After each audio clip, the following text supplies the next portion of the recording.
that infect a wide range of mammals and birds worldwide. Until recently, most diseases caused by human coronaviruses were mild, and the symptoms were limited to a common cold. In 2003, an outbreak of a novel disease, SARS, was shown to be caused by a new coronavirus, now known as SARS coronavirus. This outbreak generated renewed interest in coronaviruses and the diseases they cause. SARS stands for Severe Acute Respiratory Syndrome. The primary mode of transmission of the SARS coronavirus is through droplets that spray out when an infected person sneezes or coughs. SARS coronavirus can become airborne or be transmitted through contaminated objects, and there are also indications for transmission via the fecal-oral route. SARS coronavirus particles carried in droplets may be inhaled. Inside the body, the particles travel to the primary site of infection, the epithelium of the lower respiratory tract. SARS coronavirus particles are enveloped, spherical, and about 130 nanometers in diameter. The envelope consists of a lipid bilayer with viral envelope proteins inserted into it. The outside of the envelope is lined with spike-like projections. These are all made of trimers of the viral spike glycoprotein S. S can be divided into 3 structural domains: a large external domain, which is responsible for binding to specific cell receptors, a transmembrane domain, and a short cytoplasmic domain. The envelope also contains the transmembrane glycoprotein M. M spans the lipid bilayer 3 times.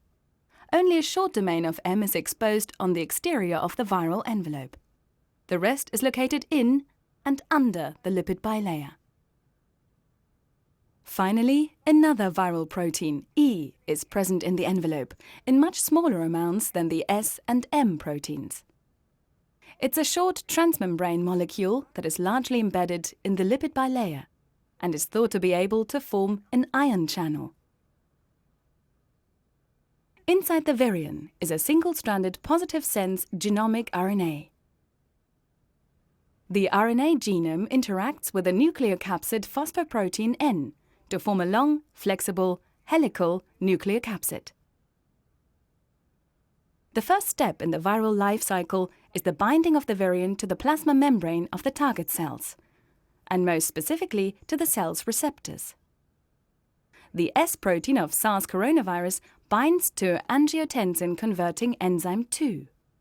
ACE2 is a protein molecule that the host cell carries at its surface for other purposes. The virus uses this receptor in order to attach to the cell surface and enter the cell by endocytosis. During endocytosis, the endosome becomes progressively acidified. At the right pH, the viral S protein mediates fusion of the viral envelope with the endosomal membrane. Through this fusion event, the nucleocapsid carrying the viral genome is released into the host cell's cytosol. On the SARS coronavirus genome, at the 5' end, we find an untranslated region. The first nucleotide of the untranslated region has a methylated cap, which is important for ribosome binding. Another important part of this region is the transcriptional leader. Then follows the protein coding region of the genome, which is divided into at least 14 genes. The biggest part of this genome, open reading frame 1A and open reading frame 1B, encodes the viral non-structural proteins. The non-structural proteins are the enzymes that will eventually form the replicase-transcriptase complex, which directs genome replication and subgenomic RNA synthesis. The rest of the coding region codes for the structural and accessory proteins. Finally, at the 3' end, we find another untranslated region which ends with a poly-A tail. So the SARS coronavirus genome is positive stranded with a cap and a poly-A tail. In other words, once inside the cell, it can act as messenger RNA and be translated by cellular ribosomes. With the help of cellular translation factors, the small ribosomal subunit attaches to the cap at the 5' end. As soon as it reaches the ORF1a AUG initiation codon, the big subunit joins and translation begins.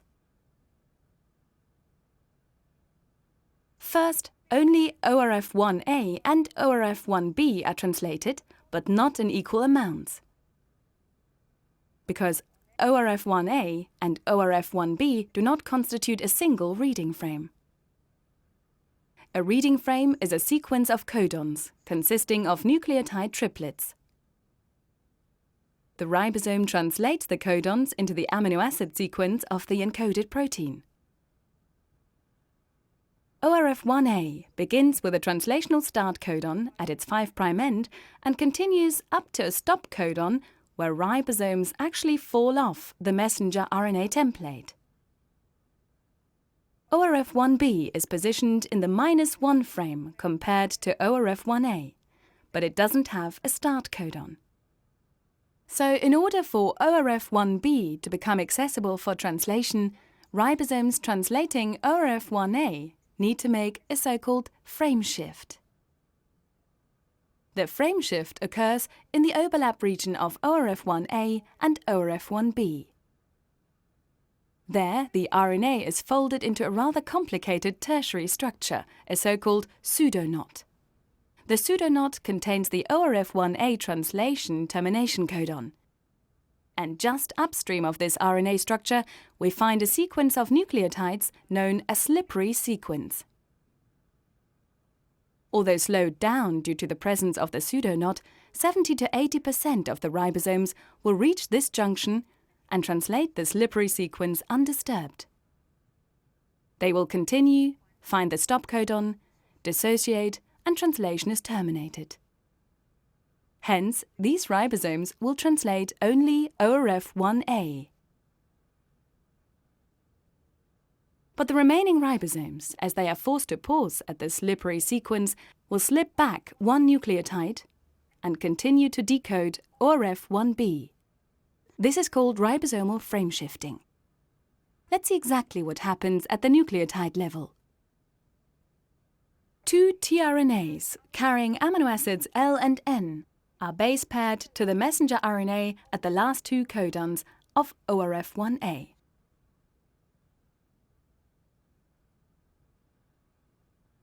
During frame shifting, they will slip back while still retaining two of the three base pairs. Then the next tRNA, carrying the first ORF1b encoded amino acid R, comes in, and translation continues from there. This minor shift in the reading process causes the ORF1a stop codon to go unnoticed, and translation can continue until the end of ORF1b.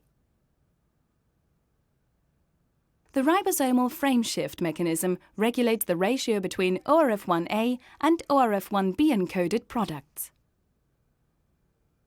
Compared to ORF1a, ORF1b has only 20 to 30% chance of being expressed.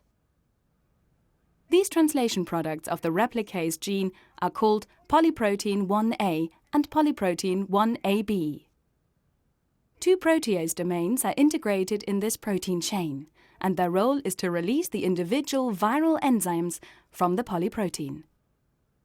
For example, they cleave the RNA polymerase subunit and the helicase. These are all non-structural proteins, and they are directly involved in virus replication. Together with the template RNA, they form an RNA-protein complex called the replication transcription complex, which attaches to modified intracellular membranes.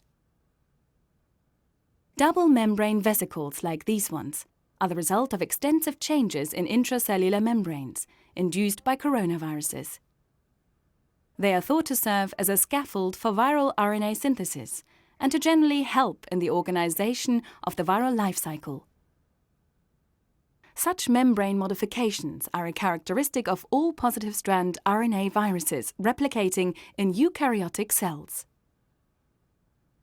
The 3' end of the template RNA is the initiation site for the polymerase to start copying the genome. Initiation is followed by elongation, during which the polymerase makes a complementary minor strand, and finally termination.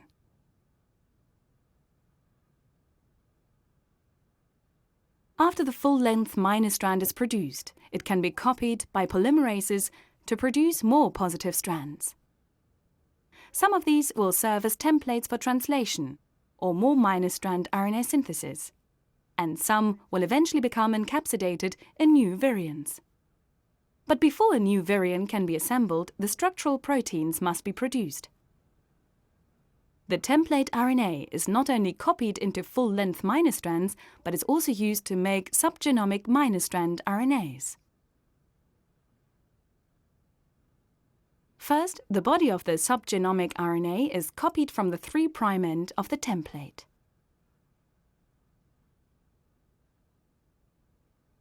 Then the transcription complex jumps to the 5' end of the template.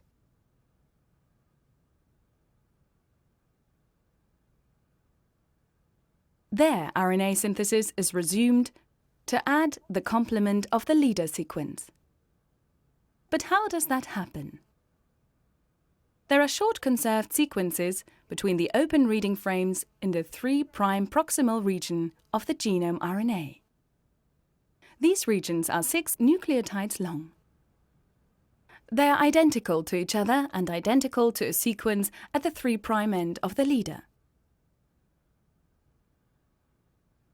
Each of these sequences is called body transcription regulating sequence, or body TRS. And the leader sequence is called leader TRS.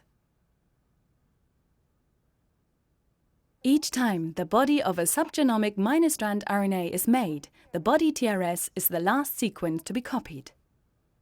Then the nascent subgenomic minor strand RNA jumps,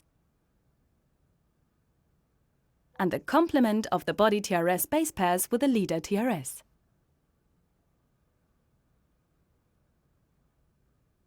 Next, the complement of the leader is added to the 3' end of the nascent subgenomic RNAs. Eventually, 8 different minor strand subgenomic RNAs are produced. They all have the complement of the leader at their 3' end. This sequence presumably contains recognition signals and ensures that they can all be transcribed into plus-strand subgenomic messenger RNAs. These messenger RNAs form a so-called 5' and 3' coterminal nested set, meaning that they have identical 5' and 3' sequences, but contain a variable part of the genomic 3' region between these constant terminal sequences. Structurally, each messenger RNA, except for the smallest one, contains multiple open reading frames, which could be translated into different proteins. However, generally, only the 5' located open reading frame of each messenger RNA can be translated into protein products. During translation, a stop codon at the end of the first reading frame makes ribosomes fall off and renders downstream reading frames non-accessible for translation. In other words, these messenger RNAs are structurally polycistronic but functionally monocistronic, as only the very first reading frame is translated. As soon as sufficient viral structural proteins are produced and enough new genome copies have been made, the new virions can be assembled. The envelope proteins are translated on the surface of the endoplasmic reticulum and are partially inserted into the lumen of the ER. Then the envelope proteins begin to travel through the ER-Golgi transportation system, also called the exocytic pathway, to the plasma membrane. In the meantime, the newly made genome RNA is encapsulated by the nucleocapsid protein. During budding, the nuclear capsid interacts with the envelope proteins, which are still in pre-Golgi membranes. As a result, while wrapping itself in a piece of the host cell's membrane, the nuclear capsid buds into the lumen of the exocytic pathway to become enveloped. Subsequently, the virus follows the exocytic pathway to the plasma membrane, during which time the virion matures.